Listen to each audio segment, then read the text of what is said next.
I've only ever felt that I'm worth anything to anyone in my life based on what I could provide and what I've managed to achieve. Whether that's been through exam results or getting a certain degree attached to my name or even my job title. It's always been a challenge, and it still sometimes is, for me to accept that I am worthy of all the good in my life, even without those achievements. And in 2024, I finally took the step to acknowledge this truth and actually start living by it.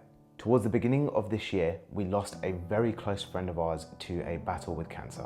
And witnessing what happened to him made me realize that I don't have time to waste living life by what society or someone else sees as successful, and by my beliefs that were instilled in me by the outside world. So if you're the type of person that's feeling like they need a change and you want 2025 to be a powerful year, then these 4 lessons are for you. The first lesson is that no achievement in life is worth sacrificing your physical or your mental health for. Having had my own health scare where I developed a pain and tightening in my chest due to the stress of my previous work, and seeing the loss of my friend made me really appreciate for the first time that without our health, we actually have nothing. No amount of business success, money, material possessions, career progression, romantic partners, social media following, or even popularity will ever mean more than your health. Because when your health suffers, everything else in your life also suffers. This is why health really is the truest form of wealth. The second lesson is that energy is contagious. Be careful who you catch it from. You will pick up energy all around you, all the time, from everyone that you encounter. This is why it's important to be super selective with who you spend your time with. If I told you that you only had $10,000 to spend, and once you spent it, it was gone and you had no way of getting more, you'd probably become a little bit more careful about where you spent it, who you spent it on, and how much you decided to allocate to different parts of your life. Well, time is the only currency we have that can't be replenished. It is finite.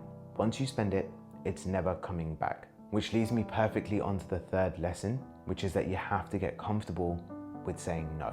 This is something that I've personally struggled with a lot, because typically a person that suffers with a feeling of a lack of self-worth and attaching their worth onto their ability to be of value to someone else really struggles with saying no, because they end up feeling guilty for putting themselves first. But there's a reason why in safety briefings on an airplane, they tell you to put your mask on first before you help someone else. How can you show up as your best self for anyone around you if you're not going to give yourself an opportunity to be your best self? You can't pour into someone else's cup if yours is empty. Now, saying no doesn't mean that you're not a loving person or that you're rude.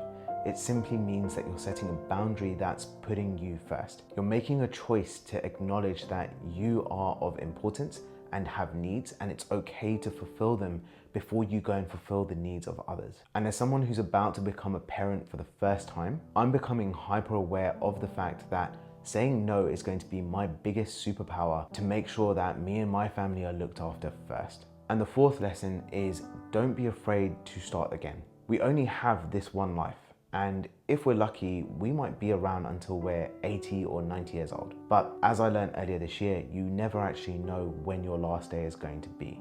So don't live with the regret of never at least trying to make your dreams come true. Money can be earned again, but time will never come back to you.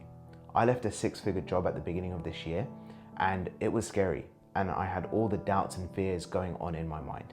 My thoughts kept screaming at me, saying, I'm making a mistake, I'll never be able to earn as much doing something else, and it was way too late for me to start again at 37. But when you take any action based on fear, even though it might feel like a safe option, you end up attracting more situations to mirror that original fear. Instead, you need to choose what you'd love to experience in your life. It will put you deep in the unknown, and that's okay, because everything that you want in life exists on the other side of you going through the unknown. If I hadn't taken that step, then we wouldn't have set up a company in Dubai this year. I wouldn't have set up a marketing agency, which we already have paying clients for, and you would not be seeing this YouTube video. If you don't embrace change, the only guarantee in life is that everything stays the same. Thanks so much for watching this video. My name's Dipesh, and I'd love to get to know you in the comments below. Let me know your biggest takeaway, and I'll make sure that I respond to each and every one of you. Remember to subscribe, and if you like this video, You'll love my other videos and my interviews with my guests. See you on the next one. Stay visionary.